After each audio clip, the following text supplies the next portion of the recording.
Boa tarde a todos. Vamos então, todos nós, fechar os olhos, mentalizar Jesus, querido Mestre.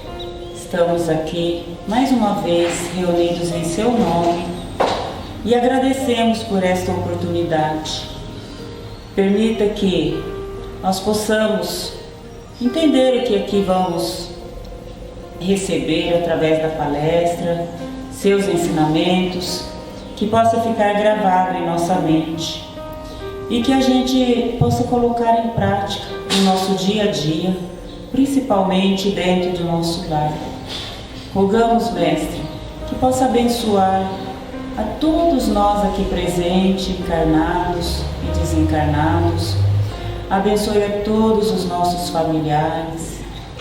Abençoe a todos os trabalhadores da casa e que a luz do seu Evangelho possa estar no coração de todos nós e esta casa possa estar sempre iluminada e todos que aqui adentrarem possam sentir a sua presença através das boas energias.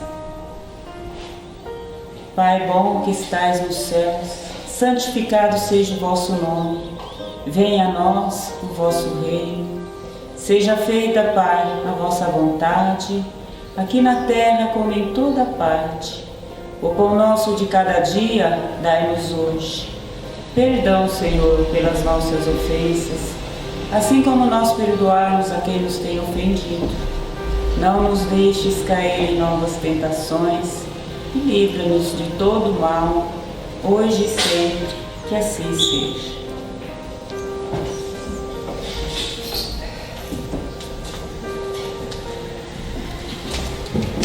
Boa tarde a todos.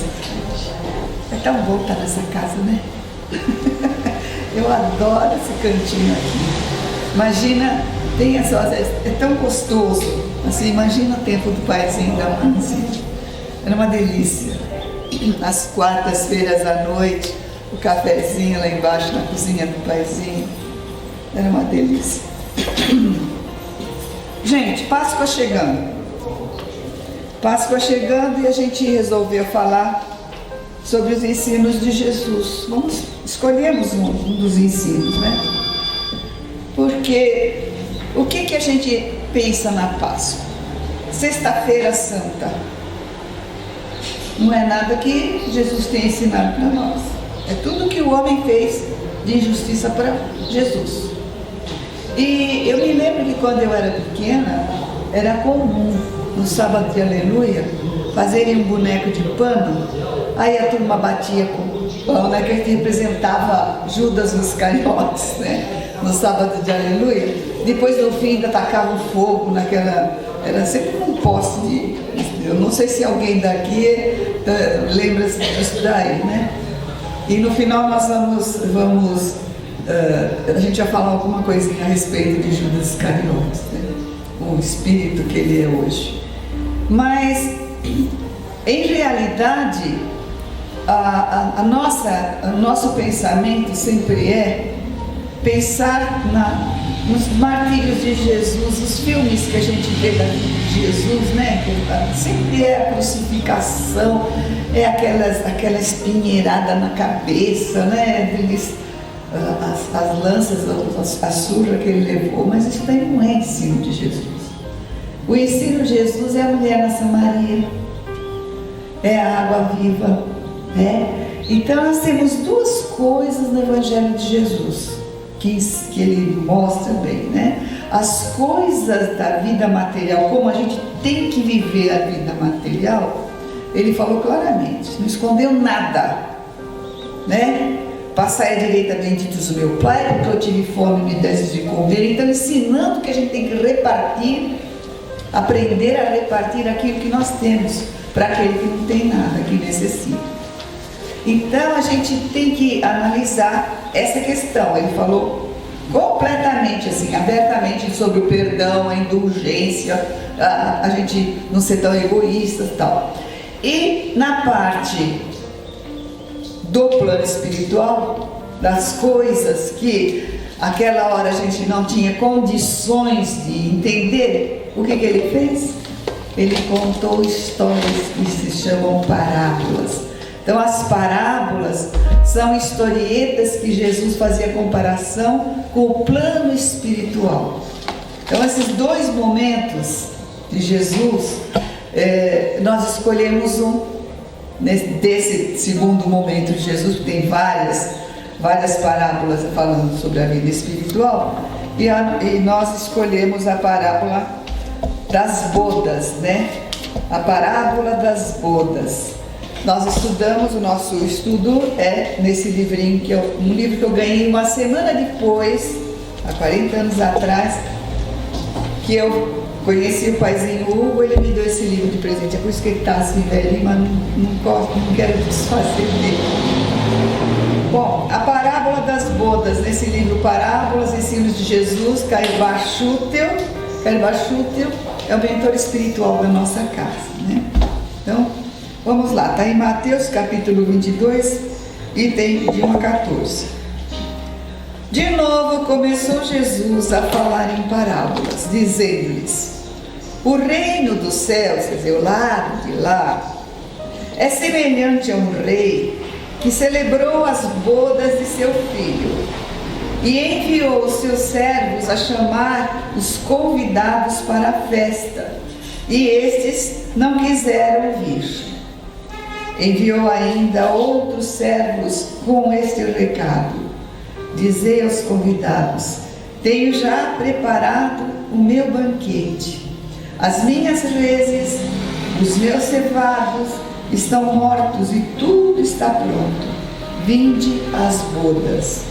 Mas eles não fizeram caso e foram para o seu campo, outro para o seu negócio, e os outros, agarrando os servos, o ultrajaram e mataram.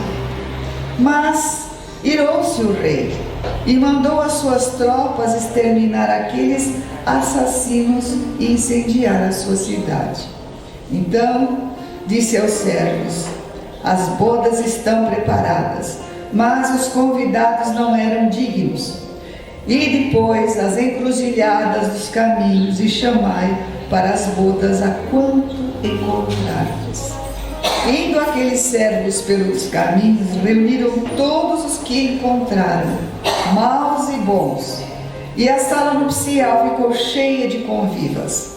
Mas, entrando o rei para ver os convivas, notou ali um homem que não trajava a veste nupcial e perguntou-lhe: amigo, como é que entraste aqui sem veste nupcial? Ele, porém, emudeceu. Então o rei disse aos servos: atai-o de pés e mãos e lançai-o nas trevas exteriores. Ali haverá choro e ranger de dentes, porque muitos são chamados, mas pouco escolhidos. Gente, o que será essa bodas? Com o que Jesus quis comparar essas bodas? Com o cristianismo, que era o que ele estava ensinando, as leis de Deus, não é? E com o espiritismo. Aí ele fala assim: quem é que naquela época de Jesus, porque o filho que ele mandou, o filho de Leto, né, que Deus mandou trazer esse ensinamento, desculpe, esse filho instruído, ensinando, fazendo milagres de toda sorte, entre aspas, né? Curando leprosos, curando cegos, paralíticos, cegos, paralíticos, e limpando as chagas, né, dos leprosos. Esse filho deveria levar assim ao entendimento dos doutores daquela época, porque naquela época a mulher não tinha direito a nada, nem os palpitões. Quem estudava, quem ia para a escola, que a escola era toda lá no templo, né, nos templos, nas sinagogas, eram só os filhos dos nobres da época, né, dos fariseus, os judeus da alta sociedade. Então, eles eram para ter inteligência, para reparar em tudo que Jesus dizia, analisar tudo, mas eles não quiseram, né? Viram ali um revolucionário. É difícil a gente aceitar outras propostas. Já repararam como é difícil a gente aceitar propostas que vão nos obrigar a mudar 360 graus da nossa vida? Então, eles não ouviram. Será que hoje está acontecendo isso também? É lógico que nós temos várias religiões, né, tudo, mas está difícil mesmo de quem conhece as leis divinas através dos ensinamentos de Jesus, a gente seguir. Nós vemos aqui na doutrina espírita que está tão claro como ainda nós somos tão falhos, não é? Estou com uma pigarrinha hoje. Então, a gente vê assim, né, tanto naquela época, guardadas as devidas proporções, porque a ignorância, eles não tinham indústria, eles não tinham faculdade, eles não tinham nada, né? E hoje que a gente tem acesso a quase tudo, né, a gente também ainda vacila. Mas o que vem a ser, por exemplo, a boda? A boda é uma festa de casamento, é um marco na família. Já repararam? Todo mundo vai para cabeleireiro, o homem vai para o barbeiro, a melhor roupa vai ser lavada, outro que não tem vai comprar. Então vai todo mundo arrumadinho, mesmo simples, mas bem arrumadinho, bem limpinho, cheirosinho, perfumado. Não é assim que a gente vai? Qual seria a veste nupcial que ele fala lá no final? Amigo, onde está a tua veste nupcial, né? Porque é assim, a gente, você vai para um júri. Tá até aqui? Ah, tá aqui. Obrigada. A gente vai para um júri, a gente vê o juiz com uma roupa apropriada, né? Os jurados, ninguém vai assim de bermuda, nada, mas vai assim com uma camisa, com, né? Mulher com uma roupinha mais bem arrumada. Então, em todos os lugares usa-se a veste diferenciada, né? Naquela época então mais ainda, porque os doutores da lei, eles tinham, eles na rua, eles conheciam aqueles que tinham aquele negocinho aqui assim, né? O uniforme, né, de instrumento divino.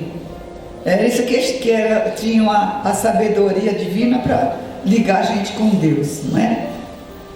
Então a veste nupcial nossa atual é essa, bem arrumadinha, né? E naquela época, qual seria a veste nupcial? Quem sabe me dizer? A veste nupcial de que quem está apto a ir para o plano espiritual no reino de Deus. Porque o reino de Deus é tudo. Só que existe um reino onde vão os bons e um reino onde vão os maus. E a veste nupcial para o reino dos bons é a consciência tranquila, é o amor no coração. Não é isso? Não é isso que leva a gente mais para perto de Deus? A nossa consciência tranquila, no dever cumprido, né? E a gente vê, por exemplo, que André Luiz, quando ele escreve no Nosso Lar a passagem dele do plano espiritual, ele fica 8 ou 9 anos, acho que 8 anos no plano umbral.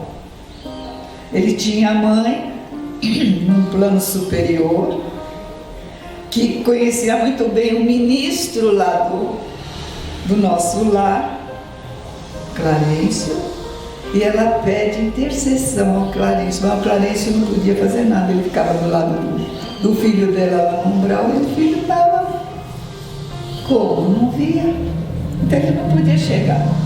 Nós já falamos, tem uma nossa conversa sobre afinidade, que é assim, não é que o espírito, nosso anjo guardião, não pode se chegar, ele quer chegar a gente, mas a gente está na nossa faixa vibratória, a gente repele ele, né? Então é assim que funciona. Então no plano espiritual, quando a gente está com o coração cheio de amor, a gente vai para um lugar junto daqueles que têm a mesma afinidade que a nossa. E aqueles que ainda não desenvolveram a capacidade de amar, faz que nem aconteceu com André Luiz. Ficou um tempo lá, porque ele entrou no plano espiritual como um suicida inconsciente. Ele era médico, mas adorava tomar suas bebidinhas do almoço, no domingo à tarde, né? As bebidinhas dele. e ele contraiu um problema sério no fígado e morreu na cirurgia. Então ele voltou, acho que são 9 anos, pro plano espiritual, 9 anos antes da data dele. Ele estava com fluido vital para viver mais, mas o corpo não tinha, o corpo estava estragado, não tinha jeito. Então ele teve que gastar essa energia para depois ele ser auxiliado com com o Clarence. Um dia que ele estava assim, que ele conseguiu ver o Clarence, aí o Clarence deu a mão a ele e levou para o plano espiritual. Bom, vamos ler o nosso lar, né? Para saber, hoje a nossa conversa é sobre as bodas. Eu estava querendo só falar para vocês aqui o que precisa, o que quer dizer essa veste nupcial que Jesus coloca aqui. Os acepipes, da festa de casamento, mesmo que seja uma festa de gente que não tem muito dinheiro, né? Quem tem dinheiro vai para os bufês cada vida. Mas quem não tem dinheiro é a tal do cachorro quente, é a tal do sanduíche de pernil, não é verdade? Né? Do shopping em casa, ou então, né? A família só para a família, porque hoje está tudo muito caro. Mas sempre tem a comida que vai preencher e dar força para o nosso organismo.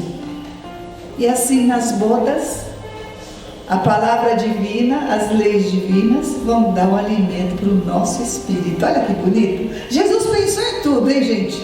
Olha só, Karma Shutra, inspirado por espíritos superiores, é que trouxe para nós todo desenrolou esse entendimento a respeito de todas as parábolas, todas.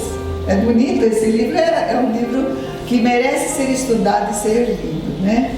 O que mais que a gente pode falar aqui?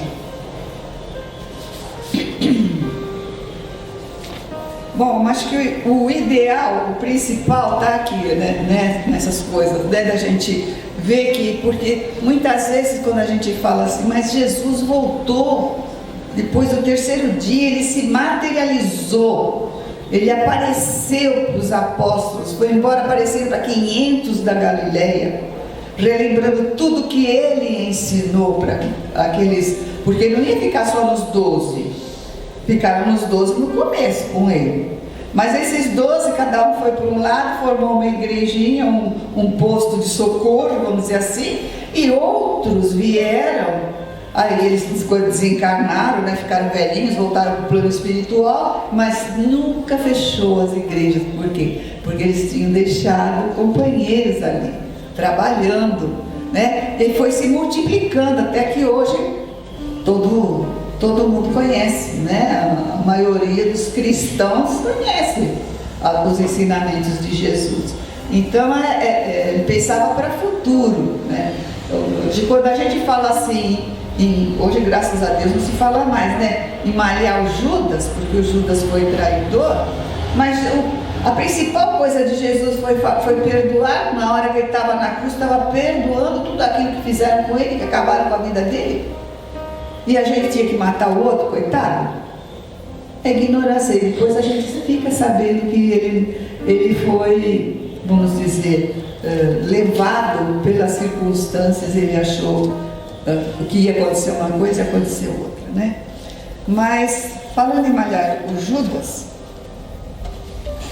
a gente vê nesse livrinho aqui também de Karma Shutra, Vida e Atos dos Apóstolos, onde ele estuda, depois que Jesus foi embora, estuda Paulo, estuda todos os apóstolos. No final ele conta a história dos 12, tão bonitinho ele contando dos 12. E ele começa pelo Judas, porque ele diz que o Judas não foi, como ele foi um traidor de Jesus, considerado um traidor, um provocador da morte de Jesus, os padres, né, responsáveis por escolherem quais os evangelhos iriam compor o Novo Testamento, né, os pais da igreja lá, eles não colocaram quase nada dele. A única coisa que colocaram que ele era Judas Iscariotes. Iscariotes é porque era da cidade de Cariote.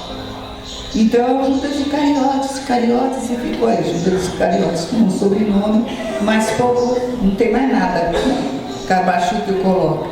E Karma Shutra, como era muito religioso, né, conhecedor da doutrina, escritor, ele era farmacêutico, tinha uma mediunidade muito grande, ele fez o parto do seu eu acho que ele fez o parto.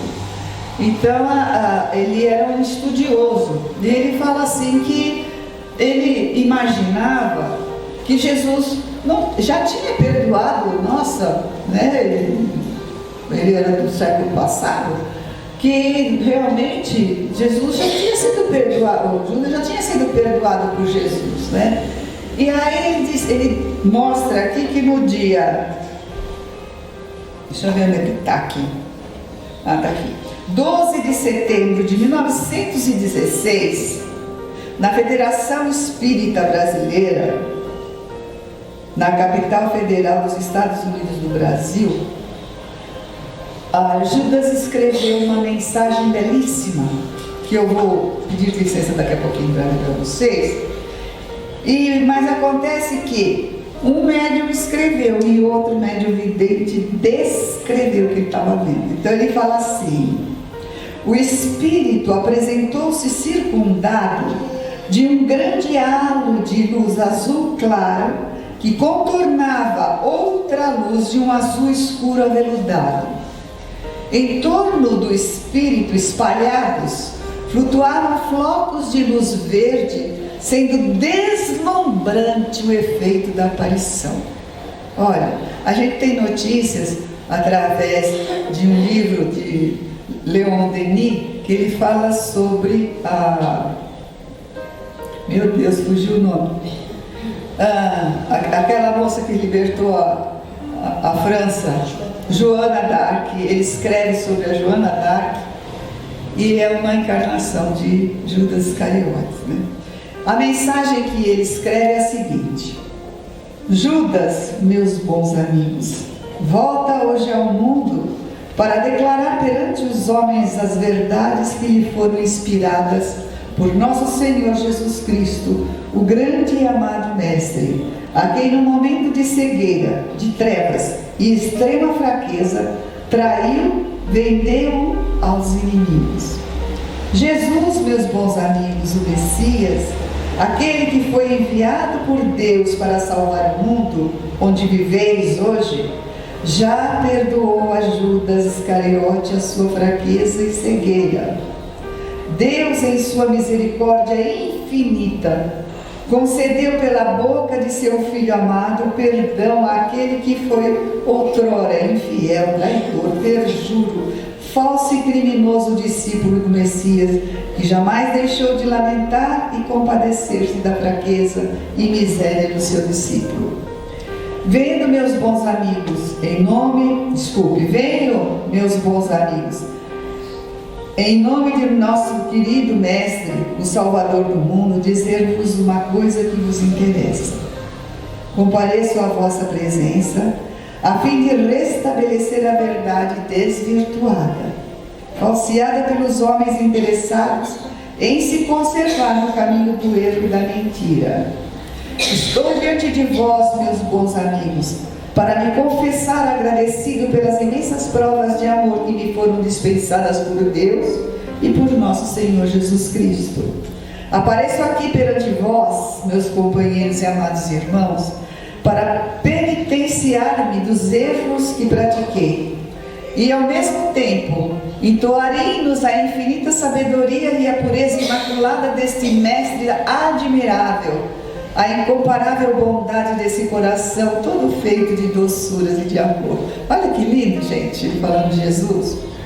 Venho cantar hosanas à sublime sabedoria do Cristo, do Criador, e erguer uma prece, na qual todos vós deveis acompanhar-me, pois nesta oração subiremos até junto do Pai Celestial e de Jesus, que nesta hora estendem as vistas misericordiosas sobre este planeta atrasado, mundo de expiações e sofrimentos, de lágrimas e de dores. Dizei comigo, meus queridos irmãos: Jesus, nosso Salvador, Filho de Deus, e luz sublime que clareia o nosso caminho, que nos guia na terra e na eternidade. Senhor, aqui estão os teus filhos, tendo à frente aquele que no mundo errou profundamente, o maior de todos os criminosos que pisaram a superfície desse planeta. Aqui estamos todos nós, Senhor, tendo à nossa frente o mais pérfido e infiel dos seus discípulos. Aqui nos achamos todos nós de pé, junto do mais fraco criminoso dos teus filhos, Judas Iscariote. Nós, Senhor, somos também fracos, praticamos grandes erros, pesam sobre nós imensas culpas, grandes pecados nos obrigam a curvar a fronte diante de Ti, Senhor. Temos Jesus, a nossa alma coberta de chagas, o nosso coração envenenado pelos mais impuros sentimentos que nele temos alimentado. Sentimos o nosso espírito combalido ao nosso passado espiritual, ao rever, o nosso passado espiritual cheio de crimes e faltas graves. Somos, Senhor, ainda escravos da matéria, sentindo as entranhas devoradas pelos desejos pecaminosos, a alma presa, aguilhoada à matéria que a retém na superfície da terra, de onde não poderá desprender-se para as luminosas regiões, sem primeiro expurgar-se das impurezas, das máculas que os pecados deixaram sobre ela, e onde os vícios produziram sucos profundos, as misérias da carne lançaram vestígios e dificilmente se apagarão. Temos, bom Jesus, as mãos tintas do sangue dos nossos irmãos, os pés cheios de lama pútrida dos antros e dos monturos por onde caminhamos durante longo tempo. Conservamos também nas mãos o azinhavre da moeda a troco da qual vendemos a nossa consciência, atraiçoamos os nossos irmãos. Guardamos ainda nos lábios os sinais das nossas abjeções, da impureza das paixões que alimentamos em nossos corações. Trazemos estampados na fronte os estigmas das nossas baixezas, das podridões, misérias e devassidões a que nos entregamos na vida. Conservamos nos olhos os traços das nossas crueldades, o brilho das volúpias e prazeres criminosos que durante esta existência terrena temos desfrutado. O nosso corpo, Senhor, é o livro onde se acha escrita a história dos nossos abusos, das nossas transgressões. A nossa alma, Jesus, é o espelho onde nesse instante se refletem todos os nossos atentados às leis de Deus, todas as violações do Teu Evangelho. A nossa consciência é, nesta hora, sudário, onde se acha estampada a Tua esfinge, mas tão apagada que dificilmente a reconhecemos. Senhor Jesus, querido e adorado Mestre, todos os nossos pecados se acham gravados no nosso espírito, todas as nossas culpas estão desenhadas na nossa consciência que nos acusa diante de Ti e de Teu Pai. São grandes as nossas faltas, imensos os nossos pecados, infinitos os nossos erros, mas na Tua bondade há sempre lugar para todos os perdões. Em Tua alma existem grandes reservas de misericórdia e tolerância. No Teu incomensurável coração há um transbordar constante de piedade, de amor para os que sofrem, que gemem e choram, os fracos, os infelizes e os pecadores como nós. Recebe, portanto, bom Jesus, esta prece que Te oferecemos e que é pronunciada pelos lábios mais impuros que já existiram sobre a terra, ditada pela consciência mais sombria que palpitou um ser humano, traçada pela mão mais criminosa que já existiu nesse planeta, prece nascida da alma mais culpada que este mundo conheceu até hoje, o espírito mais fraco e criminoso dos que se tem encarnado na terra. Aceita, Senhor bom Jesus, a prece que Judas, o traidor de ontem, o falso e o pérfido de outros tempos, nos faz recitar neste momento, na Tua presença, para que possamos, como ele, alcançar o nosso perdão, merecer da Tua bondade agreste a Judas pelo mal que ele te fez, pela traição que praticou contra a Tua pessoa divina, pelo ultraje que infligiu a Ti, no momento mais doloroso da tua vida, de missionário, de redentor, de salvador do mundo e filho de Deus.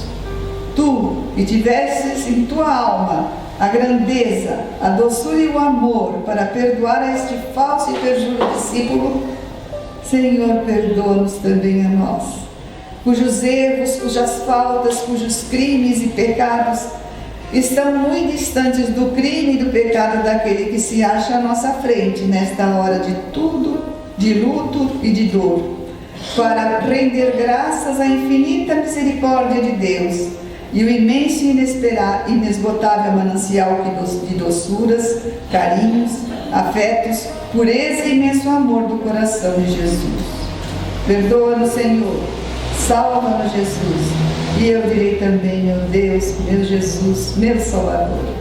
Se mereci o teu perdão, a tua misericórdia, os meus irmãos podem também merecê-lo, pois diante de Judas a humanidade inteira, com todos os seus crimes, os seus pecados e as suas misérias, é santa, inocente como a mais inocente das criancinhas que brincam na superfície da terra. Perdoa, portanto, Senhor, a humanidade, como perdoaste o maior dos traidores.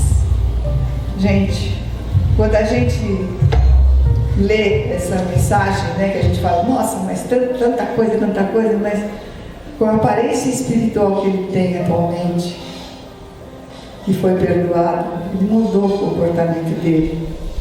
Na mesma hora ele levou de volta as 30 moedas, que os sacerdotes também não tiveram coragem de usar e jogaram. Fizeram dela um cemitério, compraram um terreno e fizeram um cemitério. Nós também pedimos perdão a Jesus e rogamos as bênçãos e misericórdias de Jesus para que a gente possa compreender que só o amor nos trai. Só o amor nos liberta das nossas fraquezas, das nossas misérias, da nossa imperfeição moral, e olhar para o outro e olhar só os defeitos do outro e não olhar, dar valor às qualidades. Vamos pensar nisso, Se Judas conseguiu a sua transformação moral, por que nós não podemos fazer um esforço para conseguirmos a nossa também? Muita paz a todos, Deus abençoe todos nós. Gente, nós vamos convidar os médiuns passistas para a Câmara de Passes. Então vamos, mais uma vez, elevar nosso pensamento a Jesus, agradecendo a Ele a oportunidade de estarmos nesta casa, onde buscamos sempre a força, a coragem, para que nós possamos vencer as dificuldades do dia a dia, rogando a espiritualidade amiga também que nos envolva, nos abençoe, nos dando sempre força, amparo. Mestre Jesus, te agradecemos, Senhor, e te rogamos sempre que nos envolva, dando-nos sempre o equilíbrio necessário, a paciência, a tolerância, para que nós possamos vencer os percalços da vida. Abençoa, Senhor, esta casa que nos acolhe, abençoa os nossos familiares, abençoa o nosso Brasil, nosso planeta Terra, que nos dá a oportunidade de aqui estarmos e aprendermos cada dia mais. Abençoa também, Senhor, os trabalhadores desta casa, para que não lhes falte nunca a coragem e a disposição para o trabalho. Aqueles que têm os nomes colocados nos livros, encarnados e desencarnados, que possam todos, na medida do merecimento, ser socorridos nas suas necessidades. A nós, Senhor, rogamos sempre nos dê força, para que a gente possa continuar essa nossa jornada, essa nossa tarefa, também com bastante coragem, bastante discernimento. Se conosco, Mestre Jesus, agora e sempre. Que assim seja. Graças a Deus.